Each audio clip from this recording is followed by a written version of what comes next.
How's everyone doing today? Good, how are you? Good. Good. We'll start with that truck. Can you just tell us a little bit about the truck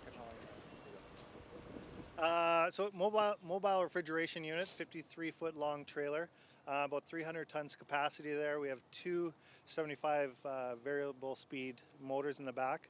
There's only two like it that we know of. We own both of them. We have two units like this for different events. If we have multiple events in a season, we're able to kind of operate both. So I think that's about it. Did you build that for the first Heritage Classic? No, the first Heritage Classic was a portable skid, so something that would be similar inside the truck, but it was brought here for the stadium just for that game. So since that time, we've built one on a portable unit here that fits on the refrigeration truck. So anything that you would have, similar to what would be at one of our NHL venues, is everything fits within this truck. What's a unit like that worth? How much is rolling down the highway? I think we would ballpark at this point probably about $1 million even. So. And how long have you had it? Our initial one was built in 2008, and this one that is currently behind us here was built in 2013. What's the process like then? Obviously, you guys have learned a lot since the first one was held here 20 years ago. As for the whole entire process? Sure. Yeah, I think, obviously we did the first one here 20 years ago, 2003. So it has definitely evolved over the years. We've learned a lot in the last 20 years that we've been doing this, 30 plus games. We continue to learn every time we do something and have one of these events.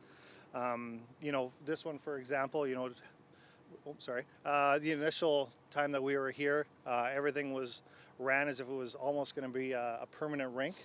So now everything is mobile, temporary setup. So we have our refrigeration truck here. We call them our ice pans, which become our subfloor. That's all temporary, so that all gets hooked up, and then at post-event, once we clean everything up, it all gets put back in the trailers, and we're ready for the next event. So you old hat at this point. You guys were in Raleigh last year. Is it more challenging in a warmer environment like that? I mean, obviously cooler in Edmonton in the fall. Yeah, we always have weather challenges, so it's nice to be here, and we'll have a bit of a cooler environment come game time. But with the equipment we have now, whether we're in a warm climate, cool climate like Edmonton, it's pretty much the same for us. When the process gets underway, how long does it take from start to the finished product? So we'll park the trailer today, and then we have a couple days of really getting kind of our ice piping down. On the 21st, we'll have our ice pans, which you just mentioned, put down, and then we'll be baking ice, shortly thereafter. So really, we're only probably about 10 days from start to finish. What size of crew do you guys bring to So there's going to be probably total 18 people on the ice crew. And then obviously we have band production who has all the local labor, and they're going to do a lot of the setup right now that's taking place inside the stadium. But once we start making the ice with a couple of the trades that we have, there'll be 18 ice crew guys on right up until game day, and then helping us on the out as well. So I know there's some challenges with sun you had like a couple years ago in Lake Tahoe as well. I guess what are the biggest weather challenges? I guess when you're laying down the ice, is it still sun or light? And yeah, so obviously sun is going to be one of our main challenges. If we were to get a warm rain, but the sun we've been able to handle. We have the insulated tarps that we put down, so if it is sunny during the day, we'll cover the sheet, and then we know we'll do all of our ice making at night. And we also have the ability to change the flow of the glycol on the floor. So if we're following the sun across the stadium, we can actually change the direction of the flow of the glycol across the ice, which helps us as well. So we've kind of taken all the things we've learned throughout the years, and we're kind of using that to our benefit. like you were part of the original crew that was here 20 years ago with your dad, right? I guess can you just give us a thought on how far it's come and what were the challenges of that? Number one, I can't believe it was 20 years ago. Still, yeah, I mean, a lot of memories actually coming back here. It was a great event at that time. We really thought it was a once in a lifetime experience, really.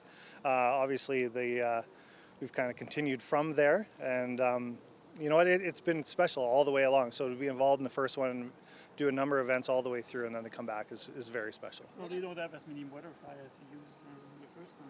Pardon me? You probably don't have as many butterflies right now as you have. Not as many. Yeah, there was a lot of things we were figuring out on the fly. Yeah, that first time. So. That'd be some pressure. I mean, if you guys couldn't pull that off, would there have been 20 more years? Well, I think we got it was a smaller crew back at that time, and everyone really kind of came together, put in a lot of hours to make sure that that event went off. It was obviously a very special one, and yeah, we've been able to kind of continue and grow this game and the event as well. How did it work? Did Michigan pull the first one off, the outdoor game? Was that?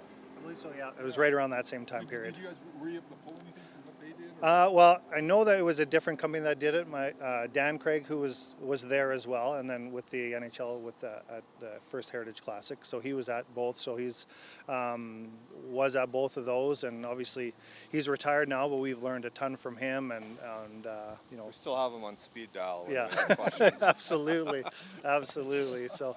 Yeah, so we've learned kind of from all the way along, right? So from those initial ones, and then even like Derek said, as we continue to do these, we learn each and every time and continue to get better.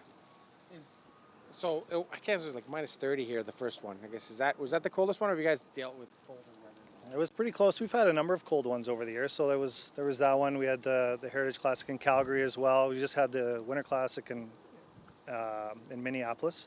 That was fairly cold. Ottawa. Yeah, there's been a couple cold ones When it since. gets cold like that, obviously the ice it used to get really chippy and rocky. I guess, how do you kind of combat that now, I guess? So that one in particular, so like I said, we've kind of learned how to deal with these over the years. So when it comes to the cold temperatures, so we use those insulated tarps now. We use them not only for sun reflection and trying to keep everything cool, but we do the opposite and actually try to keep the ice as, I wouldn't say warm, but probably within those proper temperatures. So like in Minneapolis, for example, we had those tarps on as long as possible. We now have an inline heater within our system, so we're actually able to warm up the glycol if we get below a certain temperature. So we're able to really try to keep that surface where it needs to be for our players. Is there any special challenge with that stadium here? With this one here, Yeah. I think this one's great. Everything's been really good. I mean, it's similar to what we had almost 20 years ago. It was using those similar spaces and set up, and I think everything's great. We're everything kind of contained in one area there, and everything's been really good. Has it become more digitized over the years? Have more automated, or? Yeah, we obviously we have an automation system on the truck, so we can really dial in our temperatures that are going to come out of the truck down to the floor. And then we have some apps that we can use on our phone. So obviously we're going to track weather, but we'll put some sensors in the ice, and we can monitor our ice temperatures there. So we know exactly temperatures coming out to the truck, how long it gets to the floor, and then we'll talk to the guys running the truck back, so we can really dial in what we want for game time. So when did the first skates hit the ice, and is there any consultation with like the players or anybody who's skating out there as to the quality of everything out there? Yeah, so obviously we want this to be, we know this is an important game for the players. We're early in the season, so 2 points are on the line. So we want to give them the best possible sheet as we can. So we'll talk to them on practice day. We'll kind of get the feedback, and we can't control the weather, so we'll just worry about what we control off the truck and on the sheet, and communication throughout the game. Game day, we'll talk to the officials. So we do as much as we can to dial in what we need to on that sheet. And will there be like lots of tweaks or some tweaks maybe that might happen like in game? Oh, absolutely. Practice day for the players is important, but it's also practice day for us. So we get to work with our crew, kind of give everyone their assignments so we know what's going on during the day if we have any issues that come up. And then we'll kind of dial in the truck, and we'll work with our mechanic on the truck, he'll be the main guy on there, and we'll talk to him throughout the game. And if we need to make changes, we can do that throughout the game.